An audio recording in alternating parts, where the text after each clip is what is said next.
வணக்கம். இப்போ நம்ம எதை பற்றி பேச போகிறோம்னு பார்த்தீங்கன்னா, மக்களே உங்களுக்கே தெரிஞ்சிருக்கும். இந்த 2 நாளாக ஸ்ப்ரெட் ஆகிட்டு இருக்க நம்ம இளைய தளபதி விஜய் அவர்களுடைய ஒரு இஷ்யூ தான். என்னன்னு பார்த்தீங்கன்னா, இது வரைக்கும் விஜய் அவர்கள் ஹாட் டாபிக்கில் இருந்துகிட்டு இருந்தார். ஆனால் இப்போ என்னன்னு பார்த்தீங்கன்னா, ஒரு புதிய சென்சிட்டிவான ஒரு விஷயம் அவரை பற்றி இப்போ ஸ்ப்ரெட் ஆகிட்டு இருக்கு.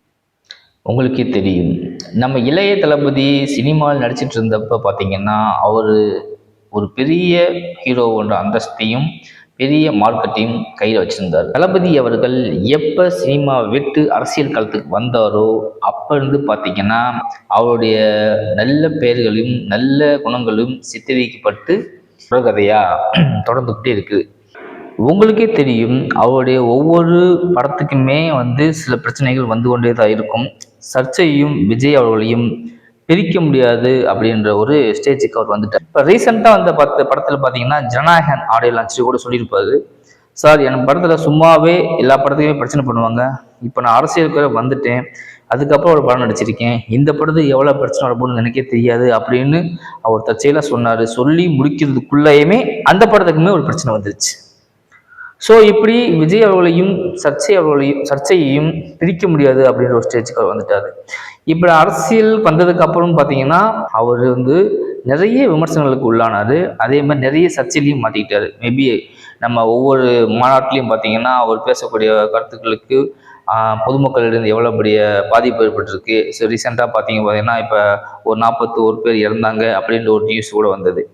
ஸோ இப்படி அவர் அரசியலுக்கு வந்ததுலேருந்து அவருக்கு பெரிய அடிமேல் அடியாகவே அவருடைய கெரியரில் நடந்துகிட்டே இருக்கு. இந்த வரிசையில் பார்க்கும்போது பார்த்தீங்கன்னா இப்போ அவருடைய ஃபேமிலியிலிருந்து அவருடைய மனைவி அவர்களும் திரு சங்கீதா அவர்களும் விஜய் மீது ஒரு சர்ச்சையான ஒரு கருத்தை இப்போ கோர்ட்டில் அப்பீல் பண்ணுறதுக்காக நம்மளுக்கு ஒரு தகவல் வந்திருக்கு. என்னன்னு பார்த்தீங்கன்னா அவருக்கும் விஜய் அவர்களுக்கும் கருத்து முரண்பாடு ஏற்பட்டு விவாகரத்து கோரி செங்கல்பட்டு நீதிமன்றத்தில் மனு தாக்கல் செஞ்சுருக்காங்க. இப்படி அவருடைய அரசியல் களத்துக்கு வந்ததுக்கு அப்புறம் பார்த்தீங்கன்னா அவருக்கு ஒவ்வொரு பிரச்சனையா மேலே வந்து கொண்டே இருக்குது. அது எப்படி அவர் சமாளிக்க போறாரு அப்படின்றது நம்ம. ஸோ இப்படி விஜய் அவர்கள் அரசியல் வந்ததிலிருந்தே ஏகப்பட்ட சர்ச்சையில் இப்போ பார்த்தீங்கன்னாக்க அவருடைய மனைவி 2021 அவரை விட்டு பிரிஞ்சு வாழ்றாங்க அப்படின்றது அப்பப்போ ஒரு சின்ன சின்ன நியூஸாக வந்துகிட்டே இருந்தது. பட் அது அவ்வளோவா பெருசாக யாருக்கும் தெரியல. அப்பப்போ சின்ன சின்ன நியூஸில் வந்துட்டு இருந்தது. ஆனால் இப்போ பார்த்தீங்கன்னா நேற்று இந்த 2 நாளில் பெரிய சர்ச்சையாக இதுதான் பெரிய டாப்பிக்காக நிற்கிறது. ரசிகர்கள் மத்தியிலையும் பொதுமக்கள் பெரிய ஒரு அதிர்ச்சி ஏற்படுத்தியிருக்கு. என்னன்னா அவர் அரசியலுக்கு வந்ததுலேருந்து அவருக்கு ஏகப்பட்ட பிரச்சனைகள் ஒவ்வொன்றா வந்துட்டு இருந்தது. இப்போ பார்த்தீங்கன்னா அவங்க குடும்பத்திலிருந்தும் முதல்ல அவங்க அப்பா அம்மா பிரச்சனை ஒன்று போயிட்டு இருந்துச்சு. பட் அதுக்கப்புறம் அதுவும் சரியாயிடுச்சு. இப்போ பார்த்தீங்கன்னா அவங்களுடைய மனைவி அவர்களும் விஜய் அவர்கள் மீது ஒரு விமர்சனத்தை வச்சிருக்காங்க. ஒரு குற்றச்சாட்டை வச்சு அவர் நீதிமன்றத்தில் ஒரு விவாகரத்து வேணும் அப்படின்னு ஒரு மனு தாக்கல் செஞ்சதாக நேற்றிலிருந்து ஒரு நியூஸ் வந்துட்டு இருக்கு. இது எதன் காரணமாக இத்தனை நாள் இல்லாமல் திடீர்னு அவங்க அரசு இப்போ பார்த்தீங்கன்னா இன்னும் ஒரு மாதம் தான் இருக்குது நம்ம எலெக்ஷனுக்குமே. ஸோ அவர் எலெக்ஷனுக்கு இருக்கு. அந்த எலெக்ஷன் டயத்தில் இப்படி ஒரு நியூஸ் ஸ்ப்ரெட் ஆகுது, அவருடைய கெரியரை பாதிக்கும், அவருடைய அரசியல் இருக்கக்கூடிய எல்லா விஷயங்களுமே பாதிக்கும் அப்படின்றது நம்ம எல்லாத்துக்குமே தெரிஞ்ச விஷயம்தான். ஏன் இத்தனை நாளாக அவங்க பேசாமல் இப்போ திடீர்னு அந்த நியூஸை உள்ளே கொண்டு வந்திருக்காங்க அப்படின்றது பெரிய அதிர்ச்சி தான். சரி, இப்போ எதனால் அவங்க விவாகரத்து அப்ளை பண்ணாங்க அப்படின்னு பார்க்கும்போது பார்த்தீங்கன்னா அவருக்கும் சில வேறு சில பெண்களுக்கும் சில நடிகர்களுக்கும் தொடர்பு இருப்பதாக சங்கீதா அவர்களே வாக்குமூலம் கொடுத்துருக்காங்க. யார் இணைஞ்சாங்க அப்படின்னு பார்த்தீங்கன்னா ஒரு நாய்க்குட்டி தான் அவங்க லைஃப்பில் ஒரு இவ்வளோ பெரிய பிரச்சனையை உண்டாக்கியிருக்கு அப்படின்னு ஒரு குறிப்பில் வர்றாங்க சங்கீதா அவர்கள். அவங்க ஃபுல்லாக விவரிக்கலாட்டியும் தகவல் ஸ்ப்ளிட் ஆகி எப்படி பார்த்தீங்கன்னா சில நடிகைகளுடைய ஒரு தொடர்பு இருக்குது அப்படின்றது அப்பப்போ காதுபட பேசிட்டு தான் வந்துட்டு இருந்திருக்காங்க. பட் இப்போ அதை உண்மைதான் அப்படின்று சங்கீதா அவர்களும் அதே கருத்தை முன் வச்சிருக்காங்க. அதனால தான் இப்போ கோர்ட்டுக்கு போயிருக்காங்க அப்படின்றது நியூஸ் வந்துட்டு இருக்கு. ஸோ அப்போ அந்த பிரச்சனைக்கு யார் காரணம், எதனால் இந்த பிரச்சனை வந்தது எப்படின்றத நம்ம யோசிச்சுட்டு இருக்கும்போது பார்த்தீங்கன்னா இப்போ நம்ம இங்கே வரக்கூடிய இந்த டாக் தான் இவ்வளோ பிரச்சனைக்கும் காரணம். இது யாருடைய டாக்?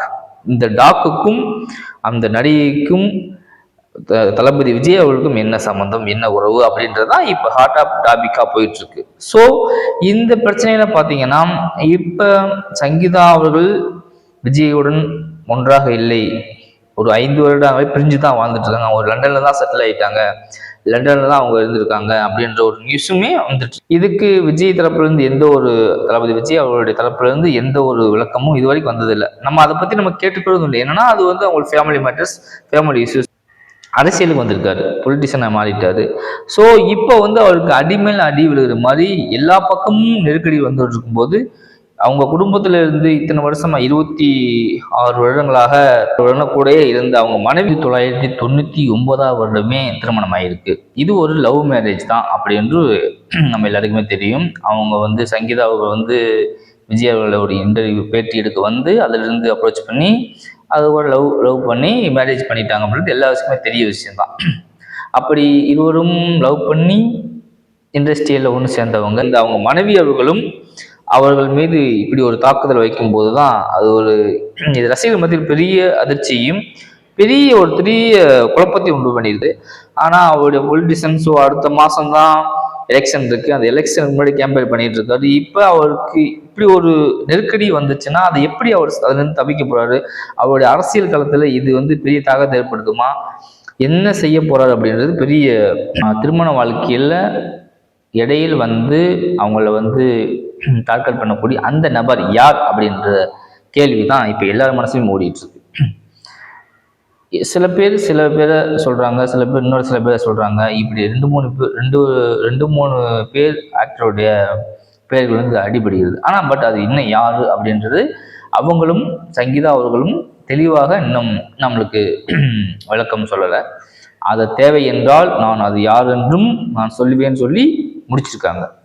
அவருடைய கெரியரில் இப்படி ஒரு இக்கட்டான சூழ்நிலை வந்து நிற்பார் அப்படின்றது இதுவரைக்கும் யாருமே எதிர்பார்க்காத ஒரு இவர் அடிக்கடி வெளிநாடு போறாரு, வெளிநாட்டில் போய் சில பேர் சந்திக்கிறாரு அப்படின்ற சில ரூமரும் வந்து கொண்டிருந்தது. அது வந்து இப்ப இவங்க சொன்னதுக்கு அப்புறம் அது உண்மையா இருக்கும் அப்படின்றது எல்லாரும் மனசுலையும் ஓடிக்கிற சில கருத்துக்களாக இருக்கிறது.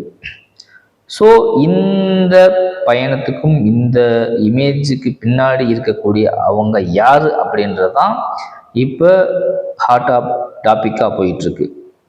அதையுமே அவங்க வந்து நான் தெளிவுபடுத்துவேன், எனக்கு தேவை ஏற்பட்டால் இதற்கான காரணம் யார், எங்களுடைய பிரிவுக்கு காரணம் யார், இந்த மன உளைச்சலுக்கு ஆளாக்கியது யார் என்பதையும் நான் தெளிவுபடுத்துவேன் அப்படின்னு அவங்க மனுவில் குறிப்பிட்டதாக தகவல் வந்துட்டு இருக்கு.